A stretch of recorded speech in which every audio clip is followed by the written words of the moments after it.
उद्धव ठाकरे यांच्यासोबत आहेत असं स्टेटमेंट केल्यानंतर उद्धव ठाकरे सेनेच्या ज्या नेत्या आहेत सुषमा अंधारे यांनी आपल्यावर वैयक्तिक टीका केलेली आहे. झिंगूरबद्दल मी काय उत्तर देऊ असं त्यांनी म्हटलं. आणि एवढंच जर असेल तर ज्याप्रमाणे ऑपरेशन तुडवा सुरू आहे आणि त्यानंतर शिवसैनिक गद्दार खासदारांचे फोटोला जोडे मारो आंदोलन करतायत ते करावं आणि त्यावरही जाऊन त्या म्हणाल्या की वडिलांचं पिंडदान करावं. काय उत्तर आहे? एकेकाने घेऊया आणि लास्ट खेप घेऊया. याच्यानंतर मी असल्या अश्लाघ्य, असभ्य, नीतिहीन आणि जिभेचा आजार झालेल्या बाईला परत परत उत्तर नाही देणार आहे. पण जे काही त्यांनी काल जे काही ते बोलल्यात त्यासाठी एकेकाने घेऊया. प्रथम काय म्हणल्यात ते मला झिंगूरला काय उत्तर द्यायचं? मी झिंगूर तर मग ते सरडा. बाळासाहेबांवर ह्या बाई काय काय बोललेल्या आहेत, उद्धव साहेबांवर काय काय बोललेले आहेत, आदित्य साहेबांवर काय काय बोललेले आहेत, या सगळ्या गोष्टी बाजूला ठेवून आम्ही या बाईला स्वीकारलेलं होतं. हिंदू देवी देवतांवर ही बाई काय काय बोललेली आहे ते सगळं आम्ही बाजूला ठेवलेलं होतं.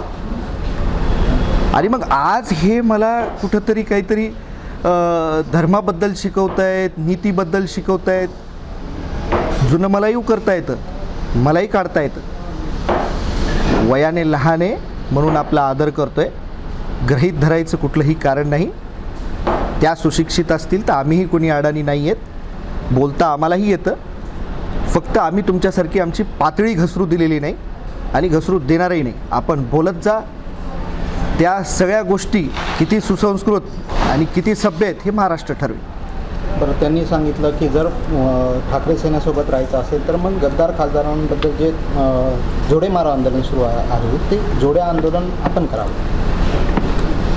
यांना किती जोडे मारायला पाहिजे होते मग आधी? ठीक आहे, हे गद्दारी झाली, सगळ्या गोष्टी झाल्या. तुम्ही जे काही उद्धव साहेबांबद्दल, आदित्य साहेबांबद्दल, बाळासाहेबांबद्दल या आधी बोलला होतात, तुम्हाला किती जोडे मारले पाहिजे होते? मी माझ्या वडिलाला कुठेही जोडे मेडे मारो आंदोलन वगैरे करणार नाही.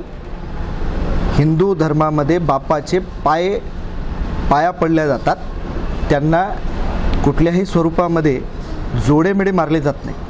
त्यामुळे शब्द सांभाळून बोलावेत. एका मुलाला बापाला जोडे मारायला सांगणारी बाई ही अतिशय अश्लाघ्य आणि तिची मानसिकता त्यावरून कळते. त्यामुळे मी आपल्याला सांगणार आहे का तोंडसुख घेत असताना कुणाबद्दल बोलताय, त्या व्यक्तीचं समोरच्या व्यक्तीबद्दल नातं काय आहे, ह्या सगळ्या गोष्टी सांभाळून आपण बोलाव्यात. परत परत जर असं काही बोलाल तर मी वरचं जाऊन सांगतो. आज पक्षाची जर कुठेतरी जर हे अशी परिस्थिती झाली असेल ना तर ही बाईच जबाबदार आहे. मी तर म्हणतो ह्यांची पहिले आधी स्वतःची यांनी स्वतःची ना एकदा काउन्सिलिंग करून घेतली पाहिजे. मी तर म्हणतो या बाईंना ना थोडा मानसिक आजार झालेला आहे. त्या मानसिक आजाराच्या पहिले त्यांनी गोळ्या सुरू कराव्या. ते कुठंतरी एकदा दाखवून घ्यावं. आणि नसेल तर माझ्याकडे फार चांगले सायकॅट्रिस्ट आहेत, नसेल तर त्यांच्याकडे आता त्या पुण्यालाच असतात तर येरवाडा काय फार लांब नाही आहे, त्याच्यामुळे येरवाड्यालाही जायला आपल्याला प्रॉब्लेम नाही आहे. एखाद दोन शॉट दिले डोक्याला का ते व्यवस्थित होतील कदाचित. त्यामुळे कुठेतरी आपणही तोंड सांभाळून बोला. ताई, मी आजही ताई बाई असंच बोलतो आहे आपल्यांना. कुठेतरी आपलं तोंड सांभाळून बोला. मी माझ्या तिन्ही मुलाखतीत स्पष्ट केलं होतं की मी आघाडीसोबत आहे.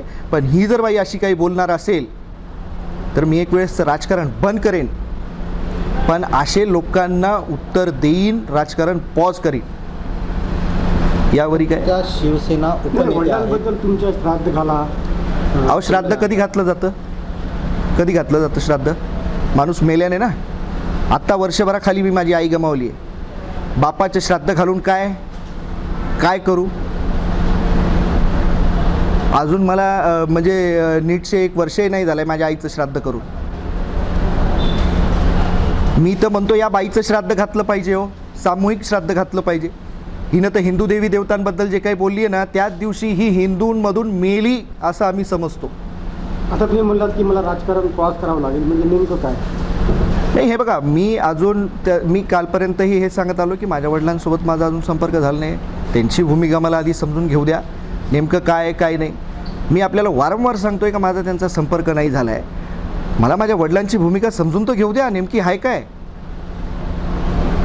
ही अतिशय तोंडसुख. अरे बरं, एक मला कळत नाही, ही बाई एवढी का बरं तोंडसुख घेते?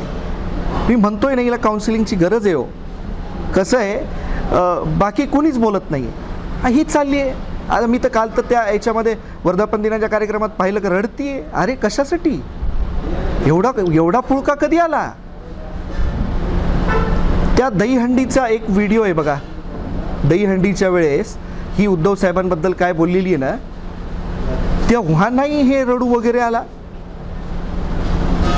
अहो, कितीतरी लोक हिचं नाव सोडून गेल्या महिला पदाधिकारी. मी तर विनंती करणार आहे मीडियाच्या माध्यमातून, अहो साहेब, खूप चांगल्या नेत्या आहेत. किशोरीताई पेडणेकर आहेत, बरेचसे चांगल्या नेत्या आहेत, त्यांना पुढे करा. ही बाई कुठेतरी मेंटली डिस्टर्ब बाई आहे, हिला बाजूला करा. माणसं हिच्याने जुळणार नाहीच आहेत. ही कुठेच इलेक्शन लढवून आलेली बाई नाही आहे. हिच्यामुळे कुठेही नगरसेवक आलेला नाही आहे. हिच्यामुळे कुठेही जिल्हा परिषद मेंबर आलेला नाही आहे. हिने स्वतःच्या परळीमध्ये सुद्धा हिनं कुठे एक सुद्धा नगरसेवक आजपर्यंत आणू शकलेली नाही आहे. अहो, परळी सोडा, जाऊ द्या, ही आज हे पुण्याला राहतात. पुण्यामध्ये किती नगरसेवक आले यांच्यामुळे. आम्ही लोकांसाठी आटापिटा करतो, लोकांची ह्या ठिकाणी उभा राहून त्यांची सगळी निवडणुकाची धुरा सांभाळतो. सामान्यातल्या सामान्य कार्यकर्त्याला काय लागतं हे काय माहिती आहे या बाईला. त्यामुळे मी तर सांगतो, त्यांच्याच शॉर्ट फॉर्ममधल्या बाईटमध्ये जर सांगितलं, ती ही अशा सरड्याच्या चालीच्या बाईबद्दल मला काही असं फारसं बोलावंसं वाटत नाही. या बाईचे दाखवायचे दात वेगळे आहेत, खायचे दात वेगळे आहेत. त्याच्यामुळे मी स्पष्ट शब्दामध्ये कालही सांगितलं होतं, आजही सांगितलं, ज्या दिवशी माझे वडील येतील त्यांच्याशी बोलेन, त्यांची भूमिका समजून घेईन.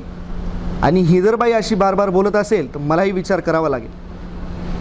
म्हणजे व्यथित आहात तुम्ही, आणि मग असं टीका होत असेल तर मग अहो, बापाचं श्राद्ध घालायला सांगणाऱ्या बाईबद्दल व्यथित नाही राहणार तर काय राहणार आहे?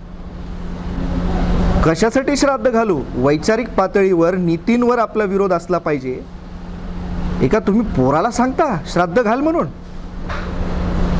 मी सांगतो सुषमाताईंना, घाला तुमच्या पोराचं श्राद्ध या राजकारणामध्ये. जमणार आहे? पण तुम्ही वडिलांशी आतापर्यंत संपर्क झाला नाही म्हणताय तुम्ही. समजा साहेबांनी जर भूमिका घेतली की शिंदे सेनेमध्ये जायचं, मग तुमची काय असणार भूमिका? मी ते त्यावेळेला सांगेन ना, नक्की सांगेन. आता तुम्ही उद्धव बाळासाहेब ठाकरे, अहो, मी कालही सांगितलं. तुम्हाला काही शंका आहे का? नाही, म्हणजे ही बाई तर मला आता हाकलायलाच लागली आहे. त्यामुळे ठीक आहे, मला अजून काही मातोश्रीचा फोन आलेला नाही. ही बाई तर तोंडसुख घेते, म्हणजे कुठंतरी कदाचित मला हाकलायचं ठरवलं आहे तर मी राजकारण बंद करेन. तसं संधी असेल ना, मी राजकारण बंद करेन. बरं साहेब, हे खासदार साहेबांनी का बंड केलाय का गद्दारी केली? दोन शब्दापैकी कोणता शब्द निवडणार? अहो, मला माझ्या वडिलांना बोलू तरी द्या की हो. ज्या वेळेला त्यांचा संपर्क होईल. काय दोन शब्द आहे पक्षांतर, बंड आहे का गद्दारी आहे? मी आज याबद्दल काहीही बोलणार नाही आहे. ज्या दिवशी माझ्या वडिलांसोबत माझं बोलणं होईल त्यावेळेला मी त्यांच्याशी बोलेन, नक्की बोलेन, आपल्याला कळवेल.